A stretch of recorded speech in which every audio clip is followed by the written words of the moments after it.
देश में कोरोना का संक्रमण जिस तेजी से बढ़ रहा है, उसी अनुपात से मरीज ठीक भी हो रहे हैं। इसे देखते हुए केंद्रीय स्वास्थ्य मंत्रालय ने कोरोना मरीजों को अस्पताल से डिस्चार्ज करने की नीति में बदलाव किए हैं। स्वास्थ्य विभाग ने कोरोना मरीजों के डिस्चार्ज करने की अलग अलग शर्तें तय की हैं। नए नियमों के तहत हल्के और मध्यम लक्षण वाले मरीज 10 दिन में डिस्चार्ज कर दिए जाएंगे, बशर्ते कि उन्हें 3 दिन से बुखार न हो और 4 दिन तक ऑक्सीजन की सप्लाई सही रहे तो बिना कोरोना टेस्ट के ही 10 दिनों में छुट्टी दे दी जाएगी। डिस्चार्ज से पूर्व उनका टेस्ट भी नहीं होगा।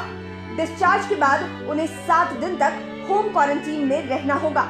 हालांकि ऑक्सीजन सप्लाई 95% से कम होने पर उन्हें फिर से हॉस्पिटल आना पड़ेगा। वहीं मध्यम लक्षण वाले मरीजों का 3 दिन में बुखार नहीं उतरे और ऑक्सीजन की जरूरत पड़े तो लक्षण खत्म होने और लगातार 3 दिन ऑक्सीजन सप्लाई मेंटेन रहने पर ही छुट्टी मिलेगी। उन्हें कोरोना जांच की जरूरत नहीं पड़ेगी, लेकिन घर जाने के बाद उन्हें भी 7 दिन होम क्वारंटीन में रहना होगा। लेकिन गंभीर मरीजों का इलाज लक्षणों के जारी रहने तक अस्पताल में नहीं होगा।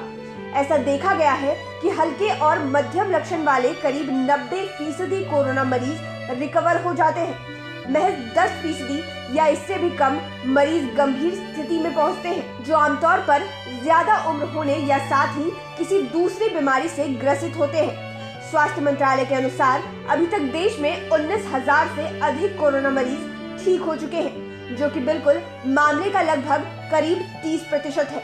वहीं बिहार की बात करें तो यहाँ 330 मरीज अब तक ठीक हो चुके हैं, जो करीब 50% है। बिहार का औसत राष्ट्रीय औसत से काफी बेहतर है।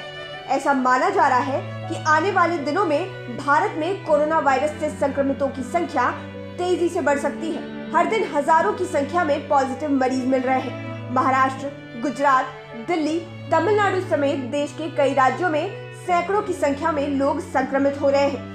ऐसे में सरकार ने पहले ही इंतजाम करने शुरू कर दिए हैं ताकि अस्पतालों में भीड़ को कम किया जा सके।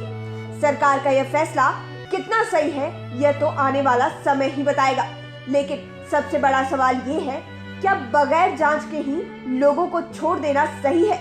और अगर वो व्यक्ति 7 दिन बाद फिर संक्रमित होता है तो क्या वो किसी और लोगों को संक्रमित नहीं करेगा? तब ये चीजें सरकार के लिए रोकनी और भी मुश्किल हो जाएगी। Bureau report, live cities.